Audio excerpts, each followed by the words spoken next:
The date that I received my handpan, it's one of those major markers in your life that you'll never forget, that you can always reference back to. It's that immediate shift in my life that happened at this moment.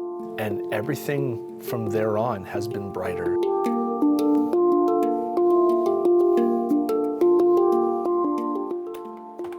Attention deficit hyperactivity disorder was something that I've been kind of dealing with ever since I was a kid. I had a really hard time sitting still. I had a hard time with focusing on, not just with starting tasks, but with completing tasks.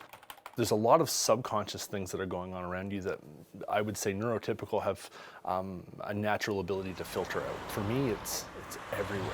So I walk down the street and I hear the sound of the cars in front of me, the sound of the cars behind me, the noises of the leaves in the trees rustling, smells will come in, and all of that stimulus is around me all the time. Tapping is it's like a drum rhythm, you know, if in a marching band where you have the drummer that's setting the rhythm for everybody who's marching. That's a way for me to anchor my focus to a place, to a specific environment, to a moment. So if I'm trying to focus on a document and I don't have any music on around me, I'll be tapping on whatever surface around it. And I'm doing it subconsciously.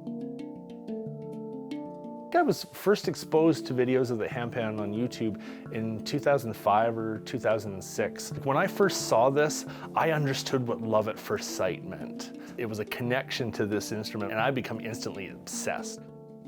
It was really kind of discouraging because at first you had to handwrite a letter kind of explaining your connection to the instrument, and then they would select 2 people per week and you would have to fly to Switzerland. The whole process was between $10,000 and $15,000.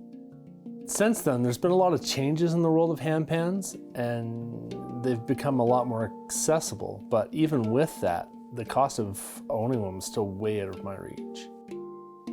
When I first met him, before we were even dating, just as a friend, he would show me YouTube videos of people playing handpans. It was just seeing someone want something.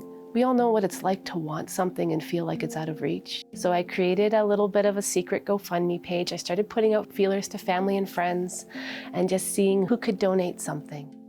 I knew something big was happening. When she came around the corner with the big box, I was like, oh, it's that time. And the first time that it lands in my lap and I can feel it and just the texture of it, everything about it, it was a dream that came to life. And I kind of tap it and I tap and I tap and I tap and the mapping of the sounds of all the different tone fields was very similar to what I've done my whole life, where I've mapped all the sounds of the soundscape around me.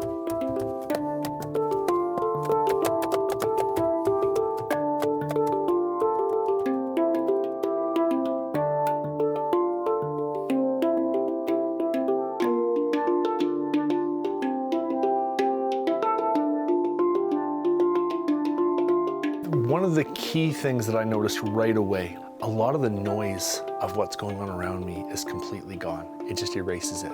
The movement of people around me, the sounds, the smells, they all just kind of blend away into this really gentle background. Chris has what I would call a little bit of a anxiety-sensitive personality. Anxiety builds up in him really easily. And the one thing the handpan has done is given him a really easy, pure outlet for that also creates pleasure in the environment. I've never had a negative interaction with this instrument, ever. If I was sitting there on a bench and I was tapping on my bench and no headphones on, nothing, people would look at you and go, there's something a bit off about that one. It makes you a lot less approachable. I've played handpan while I was sitting in the hospital waiting to get in. I've played handpan in malls and city streets. It's given me a much better feeling for social interaction because of all the positive interactions that I've had with this. If I could fly, I don't know that I would be any more excited about it than when I'm playing handpan, because it's a freedom of emotion and of expression that I never thought possible.